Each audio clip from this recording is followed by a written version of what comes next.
Hello guys, তোমরা সবাই কেমন আছো? আমিও ভালো আছি। তো সারাদিন আমরা প্ল্যান করেছিলাম যে মেলায় ঘুরতে যাবো। তো সেই মতো আমি মা উনু রেডি হয়ে পাড়ার মোড়ে চলে এলাম। তো সেখানে গিয়ে টোটোর জন্য অপেক্ষা করছিলাম। দেন আমরা টোটোতে উঠে পড়লাম। তো যেতে যেতে মা আমাকে বলছিল যদি গিয়ে দেখি মেলা বন্ধ, এসব বলে আমরা হাসাহাসি করছিলাম। দেন তারপরে মা টিকিটটা কেটে নিল আর আমরা মেলায় ঢুকে পড়লাম। এবার মেলায় ঢুকে তো আমরা আশপাশটা দেখছিলাম। দেন আমি মাকে বললাম, মা চলো নাগরদোলা দেখবো। নাগরদোলা দেখতে আমার খুব ভালো লাগে ছোটো থেকে, কিন্তু উঠতে ভয় পাই।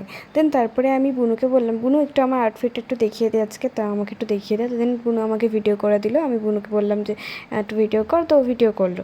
দেন তারপরে যে ও ভিডিও করছিল সেটা আমি জানতাম না, তো ও ঠিকঠাক ভিডিও করতে পারে না বলে ও ভুলভাল ক্লিপ নিয়েছে। তো ও বলেছিল জোর করেছে বলে ক্লিপটা অ্যাড করলাম, যে আমার রিয়াকশানটা দেখবে, আমি জানতামই না। দেন তারপরে মেলা টেলা দেখে খাওয়া দাওয়া করে আমরা তিনজন বেরিয়ে এলাম।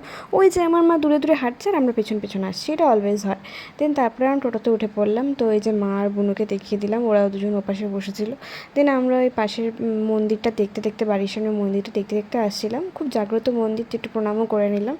দেন তারপরে নেমে হেঁটে আসছিলাম বাড়ির দিকে।